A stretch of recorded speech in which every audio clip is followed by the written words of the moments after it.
P.I. You're a mimic. You were disguised as a chair in a dungeon when an adventurer decided to take you as loot. You've actually enjoyed your life ever since as furniture in a jolly tavern. So when some ruffians try to rob the now elderly adventurer's business, you finally reveal yourself. I never knew exactly why he took me out of that dungeon. There was more gold to be grabbed, more jewels to steal, but he took me. A chair. I think he wanted a memento. He never went on another adventure after that, instead opting to use the riches from his adventuring to build this cozy little tavern with me as a prized seat for guests of honor. The chair from his final grand exploit. A relic of his old life. I could have eaten him, of course. Would have been easy. He had no idea I was a mimic.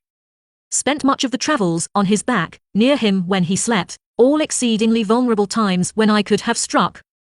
But to see the outside world after so long, see how much has changed over the centuries. Weighed against a single meal, the choice was clear. And with that, I was just a chair in a tavern. And it's incredible. I had no idea how much I was missing, stuck in that dusty old castle. There is so much to be experienced, to be seen. I have seen people of races, shapes and colors I never dared imagine. I've learned languages I would have once thought to be simple noise. I've heard tales of love lost and triumph earned.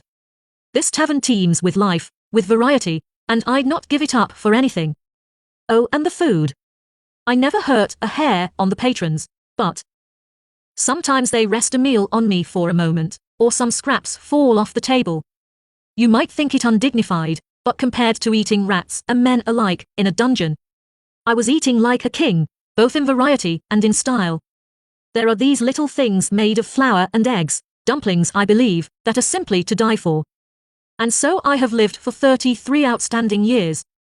But well, trouble had to come knocking at some point. This time in the form of 3 low-life scum, who thought the jolly tavern of an old man would make an easy target. They broke the window with a club and poured in, stinking of manure and ill intentions. Before too long, they started pocketing anything that seemed of value. Silverware, glass cups, bottles of spirit. It reminded me of the many so-called heroes I've met back in my day. I could have tolerated it, perhaps, had Elena, his wife, not come down to investigate the noise. Hey! Who are? She barely got 3 words out, before one of them smacked her across the head, with the club he'd been carrying, knocking her to the ground. And with that, my patience was out. I was rusty. Had not been in a fight for 33 years. But these ingrates might as well have been sheep. The crunching of their bones, the blood splatters on the wall, the screams of pure, unbridled terror. Brought back memories. Not all good. But with a past like mine, you're gonna carry that weight.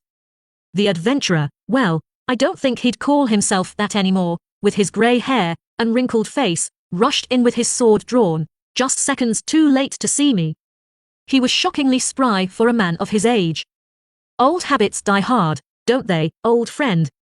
He inspected the room with an experienced eye, noting the blood and body parts, but seeing his wife, forgot all of that, and rushed to her aid. "El." He yelled. "Are you all right?" She sat up clutching her forehead. "Oh. Damn it. The sucker blindsided me," she said and pulled her hand away. There was a fair amount of blood on it. "Gods, you're bleeding.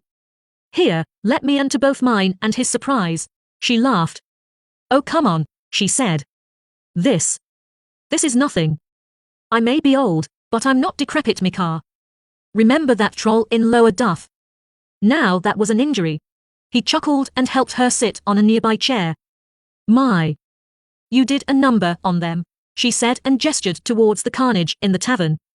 "Haven't changed one bit," she smiled. He narrowed his eyes suspiciously, and walked forward, inspecting the bodies, blood, the pattern of their injuries. All leading back to me. A tooth fell off of me with a soft tap on the wooden floor. He approached me cautiously. I felt the heat radiating from his sword, the silver lining, threatening a terrible pain, should it fall upon me. And when he got too close, I slit. I creaked. He gripped his sword tighter but then relaxed.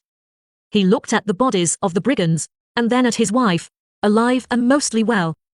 His face shifted and cycled through several different emotions, before his eyes softened, and he sheathed his sword, returning to his wife. "Come," he said. "Let's get that cleaned up." "Who were they anyway?" she asked. "Thieves." "Think so?" "Hey," she chuckled. "Maybe they were after your famous special chair."